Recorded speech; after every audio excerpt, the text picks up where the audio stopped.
BPSC hidden fact channel पे आपका स्वागत है। आज हम यहाँ पे लेके आए हैं 22 मई का करंट अफेयर्स। आज का यह विश्लेषण पूरी तरह से डिटेल्ड डेटा और फैक्ट से भरा हुआ है, जो आगामी बीपीएससी और बाकी सभी कॉम्पिटिटिव एग्जाम्स के लिए बिल्कुल गेम चेंजर साबित होने वाला है। हमारा हमेशा से यही प्रयास रहता है कि आपको सबसे सटीक और डीप जानकारी मिले, क्योंकि एग्जाम में ऊपर ऊपर से पढ़ने से काम नहीं चलता है। इसलिए आज हम हर एक टॉपिक की पूरी गहराई में जाएंगे, उसके पीछे के बैकग्राउंड को समझेंगे और विजुअल मेमोरी को और भी स्ट्रॉन्ग बनाएंगे। तो चलिए बिना किसी देरी के आज की इस शानदार चर्चा की शुरुआत करते हैं। फटाफट देख लेते हैं आज के सेशन का एजेंडा क्या है। हम लोग 4 मेन पिलर्स पर बात करेंगे। पहला है वैश्विक कूटनीति और सम्मान, दूसरा राष्ट्रीय रक्षा और सुरक्षा, तीसरा स्वास्थ्य, पर्यावरण और अर्थव्यवस्था, और बिल्कुल एंड में आज की तैयारी को परखने के लिए एक महत्वपूर्ण एमसीक्यू भी सॉल्व करेंगे। तो स्टार्ट करते हैं अपने पहले सेक्शन से, जो कि है वैश्विक कूटनीति और सम्मान। इंटरनेशनल रिलेशंस किसी भी एग्जाम का एक बहुत ही स्कोरिंग हिस्सा होता है। यहाँ भारत और इटली ने हाल ही में एक बड़ा ही जबरदस्त निर्णय लिया है। दोनों देशों ने आने वाले वर्ष 2027 को संस्कृति और पर्यटन वर्ष यानी कल्चर एंड टूरिज्म ईयर के रूप में मनाने का फैसला किया है। अब एग्जाम में सीधे तौर पर ये वर्ष पूछा जा सकता है, इसलिए 2027 इस डेटा को अच्छे से दिमाग में लॉक कर लीजिए। इस समझौते पर हमारे प्रधानमंत्री नरेंद्र मोदी और इटली के प्रधानमंत्री जॉर्जिया मेलोनी के बीच सहमति बनी है। देखिए, इसका मुख्य उद्देश्य सिर्फ राजनीतिक रिश्ते बनाना नहीं है, बल्कि आम लोगों के बीच एक आपसी जुड़ाव पैदा करना है। इसके तहत टूरिज्म, आर्ट, ऐतिहासिक विरासत और एजुकेशन के क्षेत्र में आदान प्रदान को तेजी से बढ़ावा दिया जाएगा। जब भी किसी देश का जिक्र आता है तो उसकी ज्योग्राफी रिकॉल करना बेहद जरूरी होता है। इटली यूरोप महाद्वीप में स्थित एक बहुत ही प्रमुख देश है। इसकी राजधानी रोम है। रोम को कौन नहीं जानता? ये पूरी दुनिया में अपनी प्राचीन और ऐतिहासिक विरासत के लिए फेमस है, और यहाँ की मुद्रा यानी करेंसी यूरो है। ये छोटे छोटे डेटा पॉइंट्स बीपीएससी जैसे एग्जाम्स में मैच द फॉलोइंग या स्टेटमेंट बेस्ड प्रश्नों में अचानक से डाल दिए जाते हैं, इसलिए इनको इग्नोर बिल्कुल नहीं करना है। और रोम से ही जुड़ी एक और बहुत बड़ी खबर सामने आई है। प्रधानमंत्री नरेंद्र मोदी को इटली के रोम में स्थित एफएओ के मुख्यालय में प्रतिष्ठित एग्रीकोला मेडल से सम्मानित किया गया है। परीक्षा के नजरिए से इस पुरस्कार का नाम एग्रीकोला मेडल एकदम महत्वपूर्ण है। ये सम्मान उन्हें कृषि, खाद्य सुरक्षा और ग्रामीण विकास में किए गए महत्वपूर्ण योगदान के लिए दिया गया है। आपको पता ही होगा, जब भी किसी भारतीय नेता को कोई अंतर्राष्ट्रीय मेडल मिलता है तो वो सीधे तौर पर अगले एग्जाम का प्रश्न बन जाता है। अब क्योंकि एग्रीकोला मेडल एफएओ द्वारा दिया गया है, तो इस संस्था की डिटेल्स जानना बहुत जरूरी है। एफएओ का फुल फॉर्म है फूड एंड एग्रीकल्चरल ऑर्गेनाइजेशन। इसकी स्थापना वर्ष 1945 में हुई थी और इसका मुख्यालय अभी हमने देखा रोम, इटली में स्थित है। इस संस्था का मूल उद्देश्य क्या है? दुनिया से भूखमरी को बिल्कुल खत्म करना और कृषि क्षेत्र का विकास करना। स्थापना वर्ष 1945 और मुख्यालय रोम, इन दोनों सॉलिड फैक्ट्स को हमेशा ध्यान में रखिएगा। साथ ही एक और डायरेक्ट एग्जाम पॉइंट ध्यान में रखने लायक है, एफएओ कोई आम प्राइवेट एनजीओ नहीं है, बल्कि ये संयुक्त राष्ट्र यानी यूनाइटेड नेशंस की एक स्पेशलाइज्ड एजेंसी है। बीपीएससी में अक्सर इंटरनेशनल संस्थाओं और उनके पेरेंट ऑर्गेनाइजेशन से जुड़े स्टेटमेंट बेस्ड क्वेश्चंस घुमाकर पूछे जाते हैं, तो ये कॉन्सेप्ट क्लियर होना चाहिए कि एफएओ स्ट्रिक्टली यूएन के अधीन आती है। चलिए अब आगे बढ़ते हैं अपने दूसरे सेक्शन पर, जो फोकस करेगा राष्ट्रीय रक्षा और सुरक्षा पर, जहां हम आतंकवाद विरोधी अभ्यास और सैन्य तालमेल पर नजर डालेंगे। भारत में हर साल 21 मई को आतंकवाद विरोधी दिवस यानी एंटी टेररिज्म डे मनाया जाता है। यह दिन देश के पूर्व प्रधानमंत्री राजीव गांधी की पुण्यतिथि के रूप में मनाया जाता है। इस दिन को मनाने के 2 सबसे बड़े उद्देश्य हैं। पहला, पूरे देश में शांति और एकता का संदेश फैलाना, और दूसरा, आज के युवाओं को आतंकवाद के खौफनाक खतरे और उसके विनाशकारी परिणामों के बारे में जागरूक करना, ताकि उन्हें ऐसी गलत राह से बचाया जा सके।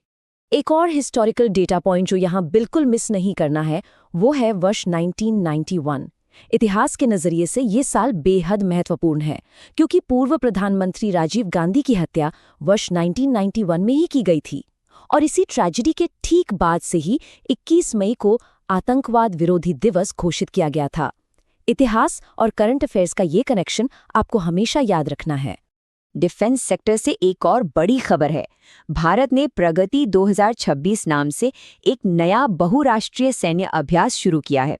बहुराष्ट्रीय यानी इसमें कई अलग अलग देशों की सेनाएं शामिल होंगी। ये अभ्यास मेघालय के उमरोई सैन्य स्टेशन में शुरू हुआ है। लोकेशन बहुत इंपॉर्टेंट है यहाँ पे। इसका मुख्य फोकस आतंकवाद विरोधी रणनीतियों को मजबूत करना और अलग अलग देशों की सेनाओं के बीच आपसी तालमेल यानी उनकी इंटरऑपरेबिलिटी को बेहतर बनाना है। इस बड़े आयोजन के लिए पूर्वोत्तर भारत को चुना जाना नॉर्थ ईस्ट इंडिया की बढ़ती हुई स्ट्रेटेजिक इंपॉर्टेंस को बिल्कुल साफ तौर पर दर्शाता है। अब क्योंकि उमरोई स्टेशन मेघालय में है तो वहाँ के बेसिक फैक्ट्स क्लियर होने चाहिए। मेघालय की राजधानी शिलोंग है, जिसे हम पूरब का स्कॉटलैंड भी कहते हैं। यहाँ एक छोटी सी टिप दूंगी, परीक्षा से ठीक पहले मेघालय और बाकी सभी प्रमुख राज्यों के वर्तमान राज्यपाल की लिस्ट एक बार जरूर वेरीफाई कर लेनी चाहिए, क्योंकि ये करंट अफेयर्स का हिस्सा है और बदलते रहते हैं। एक्टिव लर्निंग इसी को कहते हैं, जहाँ फैक्ट्स को लगातार अपडेट करते रहें। तीसरा सेक्शन बहुत ही इंटरेस्टिंग और इन्फॉर्मेटिव होने वाला है। स्वास्थ्य, पर्यावरण और अर्थव्यवस्था। इसमें हम नए निर्देश और लक्ष्यों की डिटेल में चर्चा करेंगे। स्वास्थ्य क्षेत्र की ये न्यूज़ आपके एग्जाम और आम जीवन दोनों के लिए बहुत ज़रूरी है। CDSCO ने एकदम सख्त निर्देश जारी किया है कि किसी भी हाल में कॉस्मेटिक उत्पाद का इस्तेमाल इंजेक्शन के रूप में नहीं किया जा सकता। आजकल आपने सुना होगा ब्यूटी ट्रीटमेंट्स के नाम पर कई जगह नकली बोटॉक्स या फिलर्स इंजेक्ट किए जा रहे थे, जो सेहत के लिए लिटरली जानलेवा हो सकते हैं। इस निर्देश का सीधा सा उद्देश्य पब्लिक सेफ्टी को गारंटी करना और देश में नकली और डेंजरस मेडिकल प्रोडक्ट्स पर पूरी तरह से रोक लगाना है। बार बार CDSCO का जिक्र आ रहा है, तो ये आखिर है क्या? इसका फुल फॉर्म है central drugs standard control organisation. ये भारत की top most national drug regulatory body है। इसका काम देश में बनने वाली या बाहर से इंपोर्ट होने वाली सभी दवाओं और मेडिकल प्रोडक्ट्स की क्वालिटी को डीपली कंट्रोल करना है। परीक्षा के लिए एक बहुत बड़ा फैक्ट ये है कि CDSCO स्वास्थ्य एवं परिवार कल्याण मंत्रालय के अधीन आता है। ये स्ट्रक्चर आपके दिमाग में एकदम फिट हो जाना चाहिए। और इसी से जुड़ा एक छोटा पर बहुत महत्वपूर्ण पॉइंट और नोट कर लीजिए।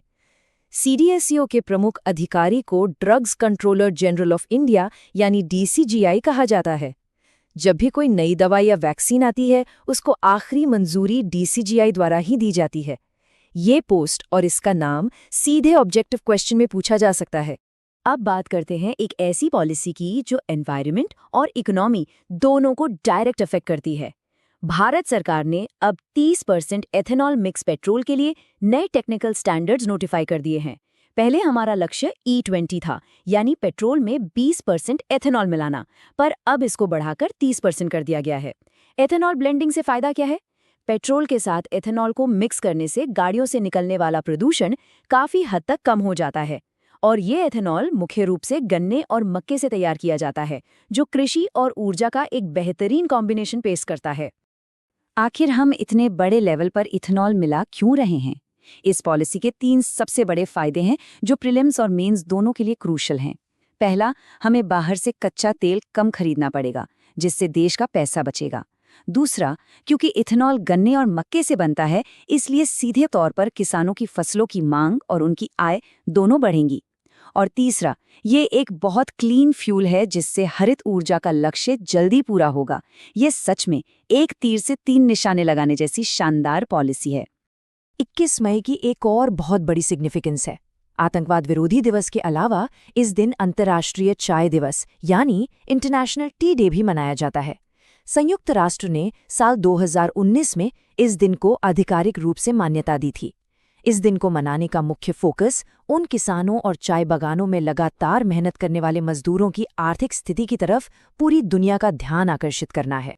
अगर हम ग्लोबल लेवल पर दुनिया के सबसे बड़े चाय उत्पादक देशों को देखें, तो इस लिस्ट में भारत, चाइना, श्रीलंका और केन्या का नाम सबसे ऊपर आता है।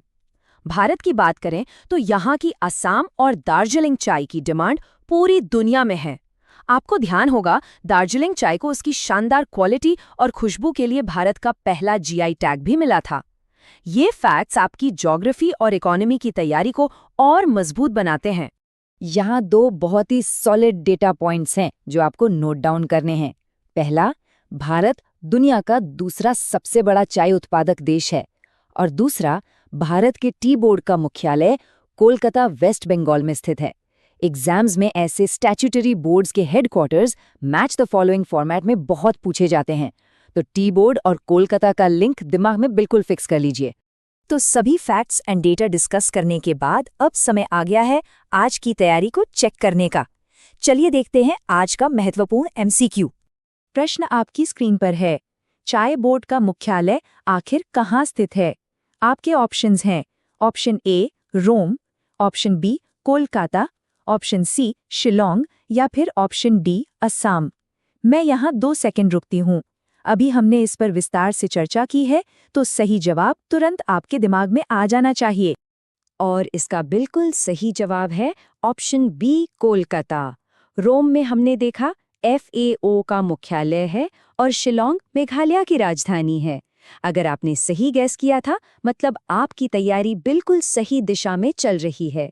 अगर वीडियो पसंद आया है तो हमारी वीडियो को लाइक करें, शेयर करें और चैनल को सब्सक्राइब करें। वीडियो देखने के लिए धन्यवाद। जय हिंद, जय भारत।